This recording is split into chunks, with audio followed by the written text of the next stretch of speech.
सादत हसन मंटो की किताब को यह कहकर कोर्ट में पेश किया गया था कि इसकी किताबों में न्यूडिटी या सेक्स की सीन को पोर्ट्रे किया गया है। ठीक उसी तरीके से खुशवंत सिंह की एक किताब है जिसे सेम अंदाज में कोर्ट में पेश किया गया था या केस दर्ज किया गया था चेन्नई में भी जब इस किताब को लिखा गया। इस किताब का नाम है in the company of a woman, जो किताब अभी मेरे हाथ में है। और इस किताब को जब मैंने पढ़ी तो मुझे पढ़ने के बाद ऐसा कुछ भी नहीं लगा जिस पर आप कह सकते हैं कि इस पर केस दर्ज किया जाना चाहिए था या इस किताब में न्यूडिटी या ऑब्सीन चित्रों को या चरित्र को पेश किया गया। दरअसल ये किताब खुशवंत सिंह ने तब लिखी जब वो 84 ईयर यानी 84 साल के हो गए थे, और उसके बाद ये एक आप कह सकते हैं कि एक 84 साल या 80 साल के बाद जो बुजुर्ग होते हैं उसकी एक फैंटेसी की किताब है। और ये काल्पनिक घटना पे आधारित थी, लेकिन इसकी जो कहानी है वो बहुत ही ज्यादा मार्मिक है। आपको रोकती इस बारे में कि आप सोचते हैं कि क्या सोसाइटी की जो फंडामेंटल्स है, वो ताना बाना जो है समाज का, वो सही है। तो ये किताब शुरू होती है एक ऐसे पात्र से, चरित्र से, जिसका नाम मोहन कुमार है। वो मोहन कुमार जो एक लोअर मिडिल क्लास फैमिली में पला बड़ा और फिर अपने दम पर प्रिंसटन यूनिवर्सिटी जाता है, वहां पढ़ाई करता है, फिर वापस लौटता है और उसके बाद उसने अपने दम पर एक बिजनेस खड़ी की भारत में, खासकर दिल्ली में, क्योंकि ये पूरी जो किताब है वो दिल्ली के आसपास के इलाके में ही पोर्ट्रे किया गया। खुशवंत सिंह जैसे माहिर है दिल्ली के इलाकों को लिखने के लिए और दिल्ली पे जो ग्रिप है उनकी, तो खुशवंत सिंह ने इस कैरेक्टर के थ्रू ये दिखाने की कोशिश की जो अपर क्लास जो मोरालिटी है वो आम जिंदगी से कितनी अलग है और उसकी जो कैरेक्टरिस्टिक्स है वो कितनी छिछली, आप कह सकते हैं कितनी हल्की दिखाई देती है।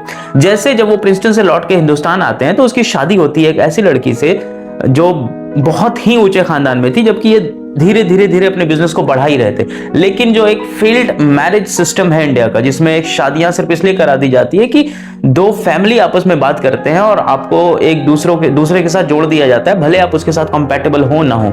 शादी के तुरंत बाद इन दोनों के रिश्ते में दरार आ जाती है और उसके बाद कहानी आगे बढ़ती है। लेकिन कहानी जो है वो मेन पात्र यहां से शुरू नहीं होता है। कहानी का फाउंडेशन ये है कि मोहन कुमार जो एक ऐसे व्यक्तित्व है जिन्हें लगता है कि जो प्रेम है या लव है उसका जो फाउंडेशन है वो सेक्स है या लस्ट है, और उसी को पूरा करने के प्रारूप में वो हमेशा प्रेम को तरजीह नहीं देकर सेक्स को तरजीह देता है। और इसके लिए वो तमाम अलग अलग औरतों से मिलता है जो उसकी जिंदगी में शामिल होती हैं या वो उनको अपनी जिंदगी में शामिल करता है। मसलन जब वो प्रिंसटन यूनिवर्सिटी में था तो वहां उसने अलग अलग लोगों से संबंध बनाए, अलग अलग औरतों से संबंध बनाए। जैसे एक का नाम है जैस्मिन ब्राउन, फिर किसी का नाम था सोनम वांगचुक।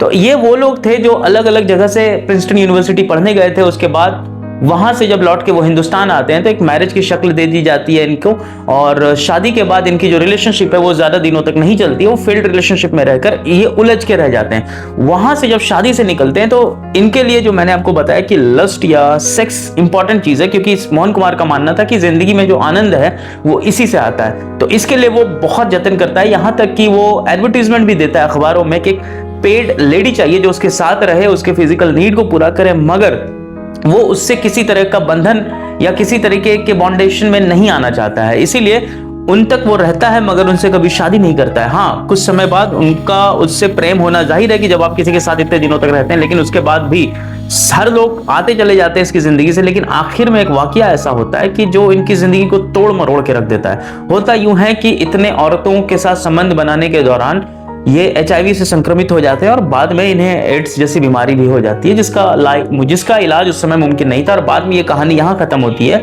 कि मोहन कुमार, जिन्होंने अपनी पूरी जिंदगी औरतों को एक कॉमोडिटी, एक प्रोडक्ट समझा और उसके थ्रू अपनी जो लस्ट लाइफ है, अपनी जो फिजिकल नीड है वो पूरा करने की कोशिश की थी, बाद में इनकी मौत जो होती है वो बहुत दर्दनाक होती है। लेकिन इस कहानी को पढ़ने के बाद आपको ये लगेगा कि जो समाज का चरित्र है, खासकर अपर मिडिल क्लास का, जो मिडिल क्लास से अलग करती है, वो कितना घिनौना है।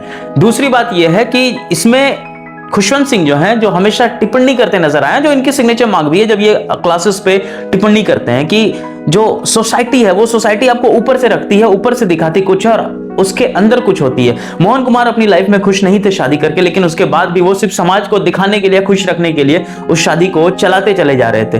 बाद में जब मोहन कुमार की आंखें खुलती है तो वो इन चीजों से दूर हटकर अपनी जिंदगी को जीना स्टार्ट कर देते हैं और वहीं से ये कहानी फिर आगे बढ़ती है। तो ये किताब दरअसल खुशवंत सिंह की उन किताबों की तरह भले ना हो जिसमें ट्रेन टू पाकिस्तान है या दिल्ली है जो उनकी नॉवेल है, लेकिन भले उनके सामने उस दोनों किताब के आगे ये हल्की मौजूद नजर आती हो, मगर इस किताब को पढ़ने के बाद जो समाज अपर सोसाइटी जो है, समाज के अपर इकॉलन जो उसको देखने का जो नजरिया है, प्लस खासकर दिल्ली में जो बहुत बड़े इदारादार लोग हैं, जिसमें बिजनेसमैन शामिल होते हैं, बड़े जो पैसे रसूख वाले लोग होते हैं, उनकी जिंदगी कैसी है वो अगर समझना हो तो इस किताब को आप जरूर पढ़ें, आप एंजॉय करेंगे। बिल्कुल सही बात है। और इस किताब को दोनों लैंग्वेज में लिखी गई है। पहली लैंग्वेज तो ये थी, in the company of women, और दूसरी हिंदी में इसका ट्रांसलेशन हुआ है। तो इस किताब को आप एक बार जरूर पढ़ें। आज की बुक रिकमेंडेशन सीरीज हमारी यही है। हम किसी और किताब के साथ फिर हाजिर होंगे। शुक्रिया।